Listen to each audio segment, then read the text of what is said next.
Welcome to Collision, the podcast where we discuss the fun and sometimes complicated collision of real life and trusting God. If you're curious or confused about how to engage the world we live in, we hope our conversation here helps. Now, let's get into this episode of Collision.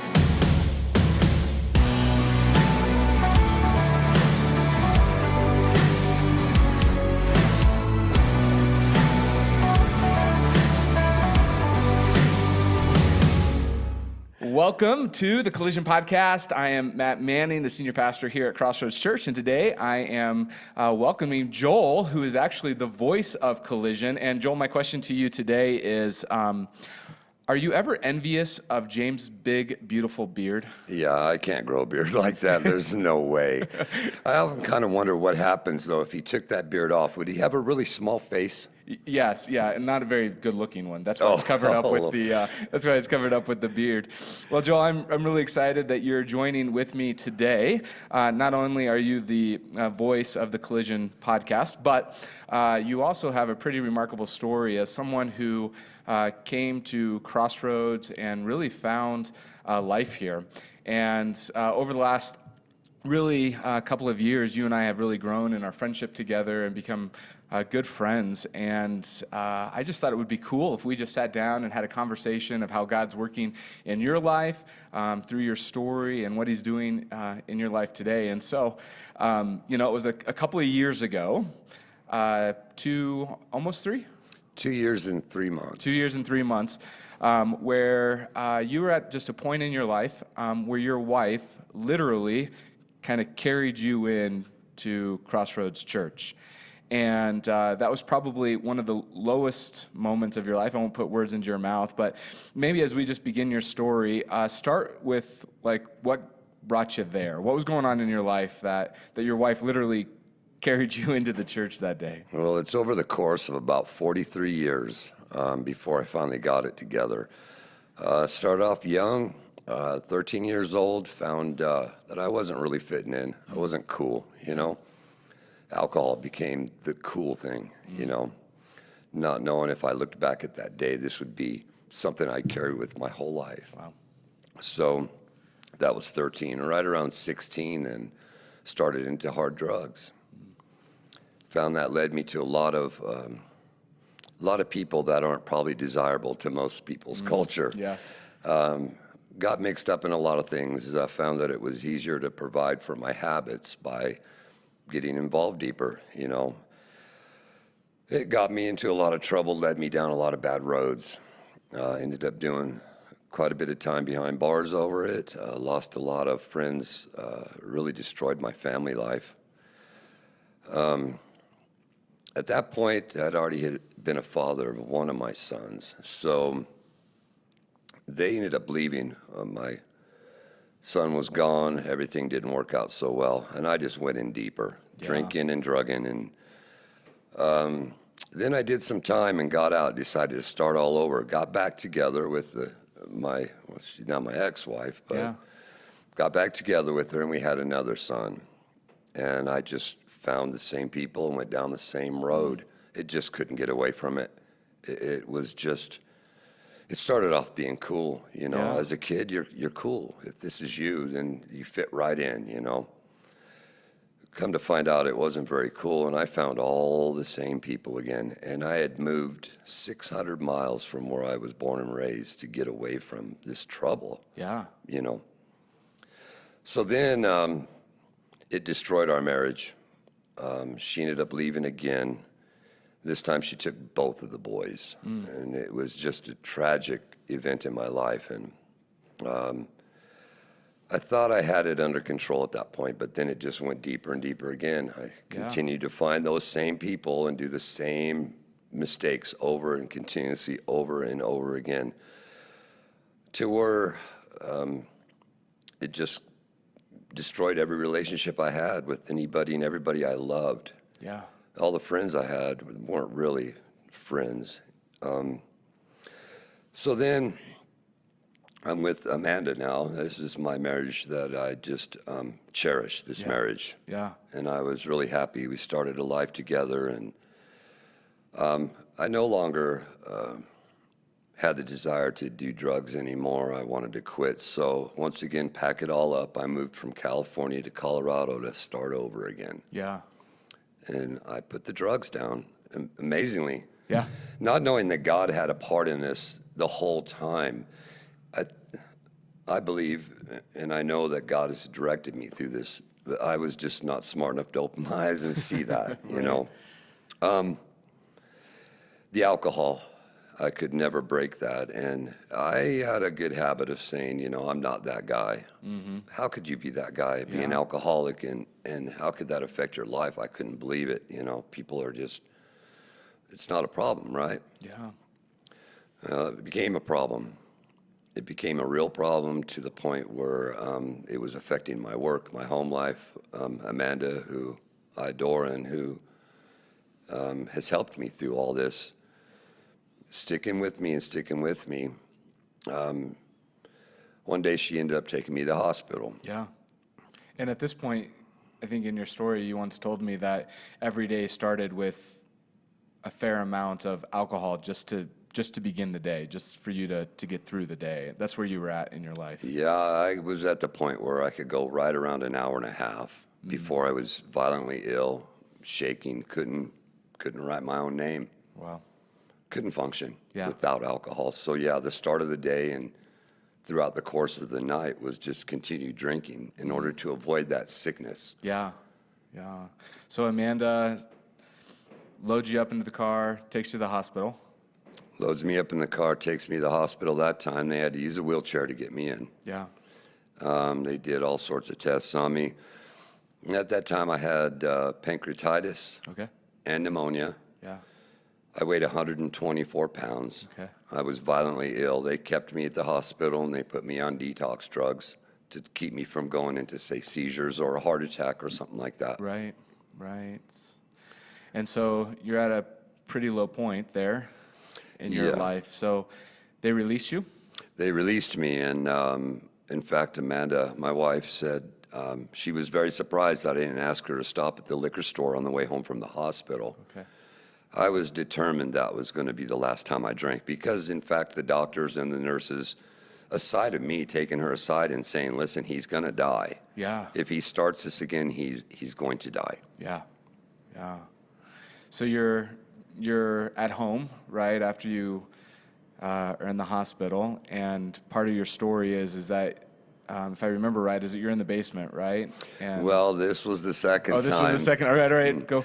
Yeah, because they told me, no more drinking for Yep. you, Joel. You're going to die. Yep. And, of course, old habits. Yeah. And I was perfectly fine. I just began hiding it. I became a very good, Closet drinker. very much a closet. I isolated myself from people. Well, Yeah. for a couple reasons. First of all, I didn't want my wife knowing. Yeah.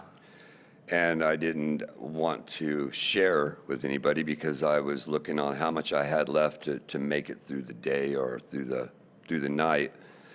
And then, you know, there's other ways too. I don't want her to see how much I'm drinking, Yeah. and I don't want them to tell me to stop drinking. So no, I continued on, and it was less than 1 year Okay. that that's when I got even worse than the first time. And that's when I ended up in the basement. Okay. All right. So the second time then in that, did Amanda take you to the hospital again? No, she was pretty angry with me. Yeah. And she was looking for ways out of the relationship. Okay. She was pretty much done with it. Yeah, I can imagine. And so, no, I didn't go to the hospital, which I should have, because I literally could die. You know, the point was I knew how ill I was because I could smell the death in me. I was physically dying. Yeah. Spiritually, I was dead as well, and I was looking for ways out, just any way out. I had already come to the point where I knew that it was okay. I'd come to some little bit of peace. I've never felt peace in my life at that point, Yeah. but it was a little more reassuring that it was going to be okay to me, knowing that I was just waiting for the moment. Yeah. So you're in your basement. You smell like death, literally. You've kind of made peace that this is your end. And you have this pretty miraculous experience where you really sense the presence of God. I did. So, knowing that at this point, that things were not going my direction that I wanted, and that I'd accepted the fact that this was no longer a problem because it's over. Yeah. I got this feeling, first of all, and I don't know where it came from at that moment, but I started talking to God. And I said, you know, if you're ready for me, if you want to take me home right now, I'm ready to go. Yeah. But if you're not ready for me yet, I'm more than willing to put in the effort. And it was that within those few moments that I felt this presence in my life. It was overwhelming me. Yeah. And I looked around, and there was dogs all around me. There was little ones on the bed. There was big dogs all around the bed. And I just knew that was God. And the way I look at it is, I've said this before, I think God wanted me to be calm. He didn't want me to fear. Yeah.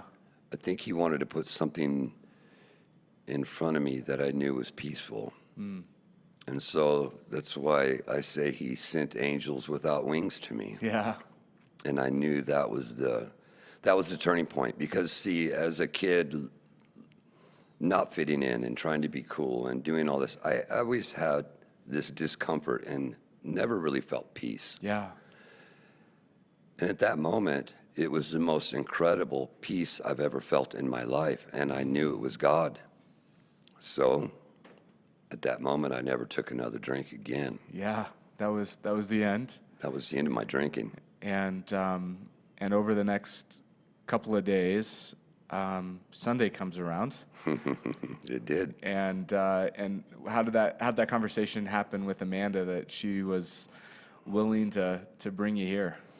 Well, I had described to her what had happened to me, and I told her I know God was involved. This is all God. Yeah. And I said, I'm not going to drink anymore. And she said, well, she's heard this before, okay? Right. I was It's the story of your life. I was past the apology point. Yeah. I won't do it again, that was all out the window. Yeah. Okay? So I said, no, I'm not going to drink anymore. That's it, I'm done. Last drink. Well, she ended up going out of town that weekend to go visit family. And the usual would be when she would come home, I would be intoxicated. The lawnmower would be sitting out in the front yard. I'd be passed out on the couch. Yeah. Yeah. And this time she came home, and I was eating food for the first time in quite some time. I hadn't eaten food, and I can't tell you how long. Wow. And she knew. And so she had mentioned, you know, that church you always drive by on the interstate? Yeah. We should go there. So she drove me here. Yeah. I got out of the car, not really able to walk on my own or stand on my own. That's why I've told you that when I came in the church, I had to sit in the very back row. Right. But I had to make sure there was a chair in front of me because I needed something to support me. Yes. Yeah. And she kept telling me to sit down because I was going to fall. And I said, no, Yeah. I'm standing for this. I'm coming to God's house. And the first couple times she took me here, brought me here, she literally had to help me walk from the Yeah. parking lot into the church. But you know, I've moved from the back to the front. Yeah, that's one of the jokes. I That's used one to of be the able to jokes. tell how many weeks that you had been here because every week you would move up a row, Yeah. closer and closer to the front. And so you have this amazing experience with God. You end up here at Crossroads Church. You're experiencing His presence. You're a part of the church in some pretty amazing ways. And during this time, I think one of the most remarkable parts of your story is your ex-wife reaching out to you. Both of you kind of hadn't gone down the road of drugs and alcohol, and one day she reaches out to you and you guys have a conversation, and she needs to share something with you. Can you share that part of the story? Do you know what I'm talking about? Where she calls and actually starts witnessing to you? Oh, yeah, absolutely. But she still does to this Yeah. day. This morning, she was throwing prayers out to me just so I could come here and hang out with you. Yeah. And my ex-wife also, her name is Stephanie, by the way. Yes, yeah. She is a grateful believer too, Mm-hmm. and I think her go-to and my go-to, well, she has one, but is Philippians 4:13. Yeah. And she gives me power with that too.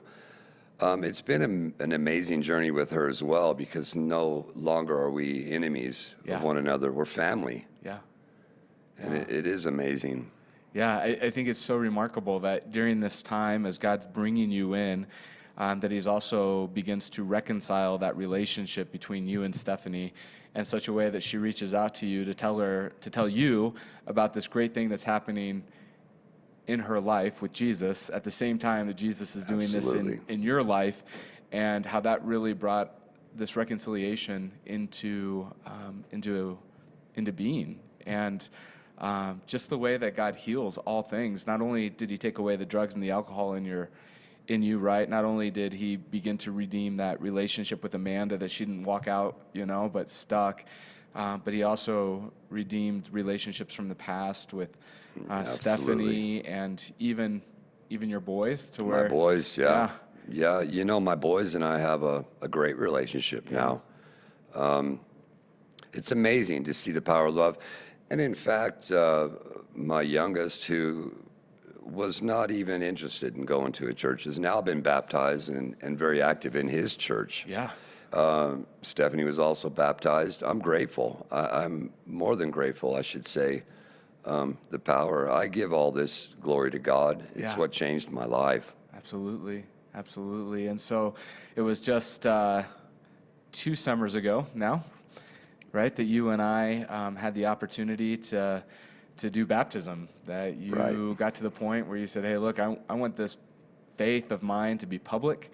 I want to get dunked. You asked if I would do it. I was like, man, that would be one of the greatest joys of my life. And so we got to do that together. And on that day, to the entire church, and because all of baptisms are also on YouTube, to the entire world, you professed Jesus as your Lord and Savior. And when you say that, what's that mean to you?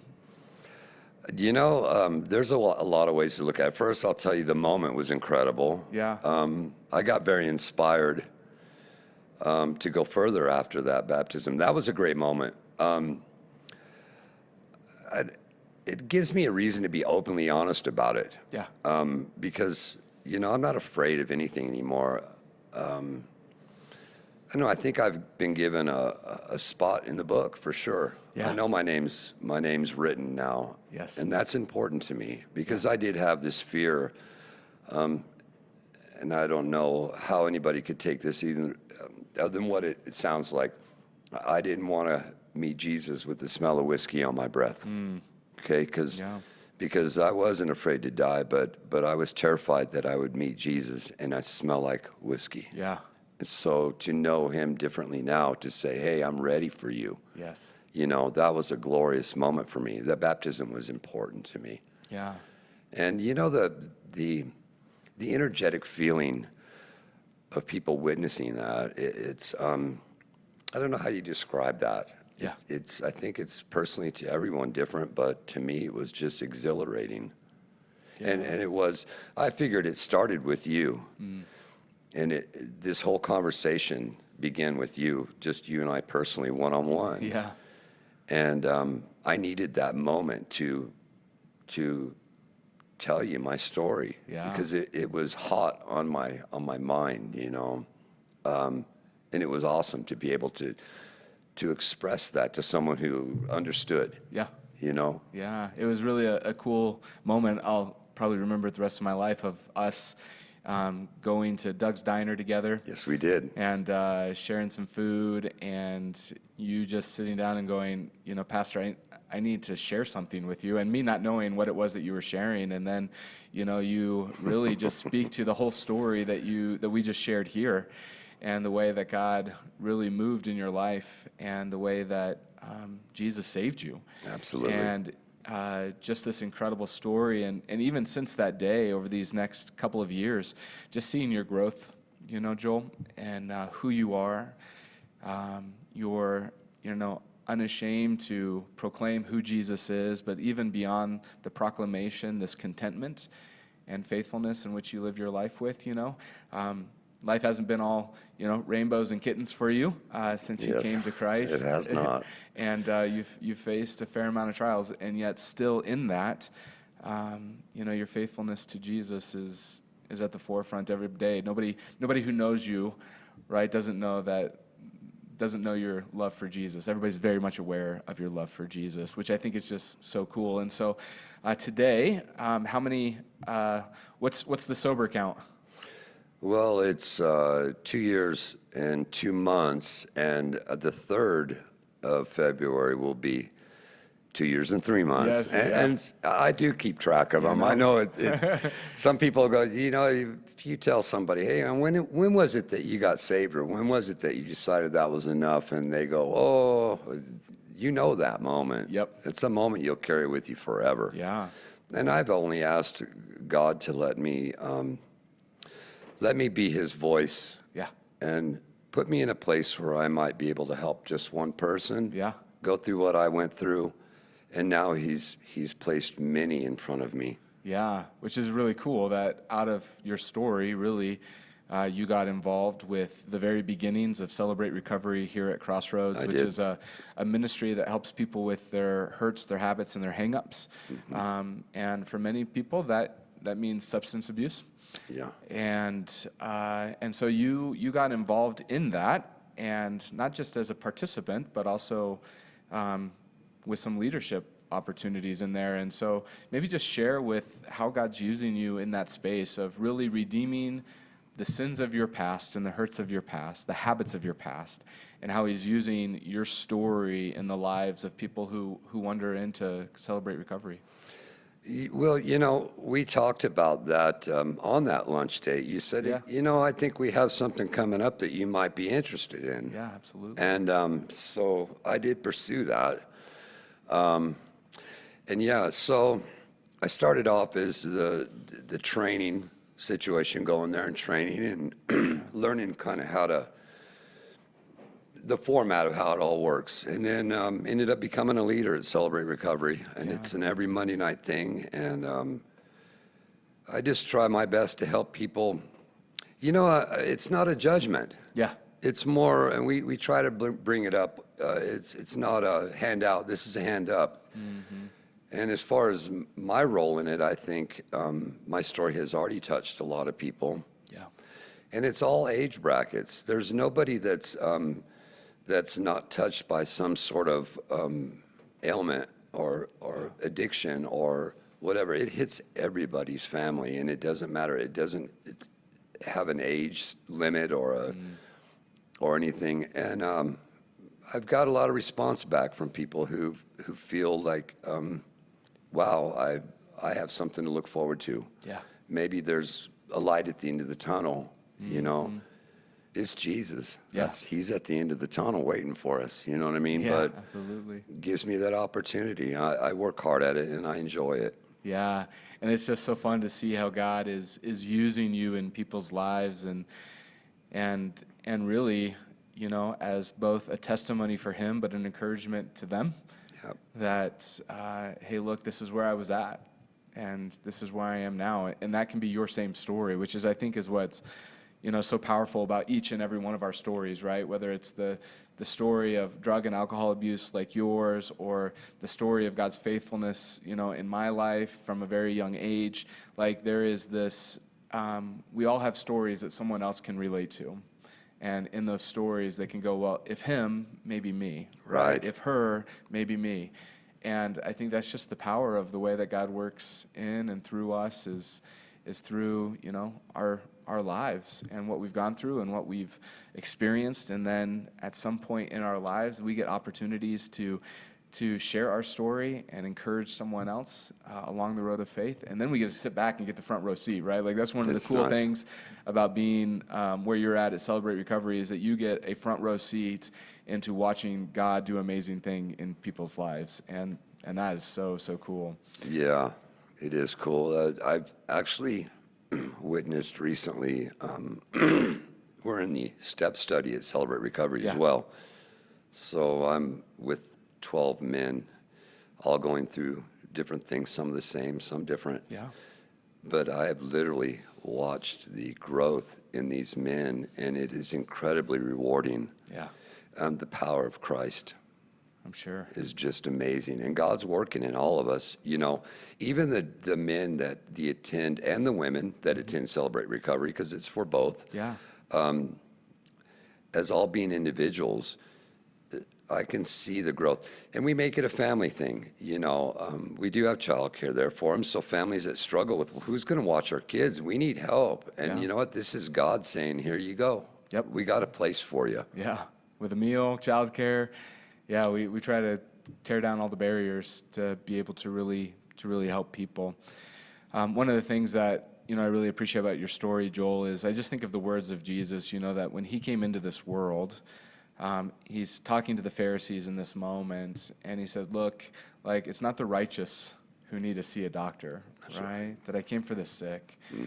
And at some level, each and every one of us is sick because of our sins, you know, and, you know, all of those sins look different in our lives. And when I think about your life in particular and just what you've come through and what you've done, it's like those words, like I see so beautifully in Jesus, you know, because you literally, right, were sick, the smell of death on you when the Savior came down and scooped you up.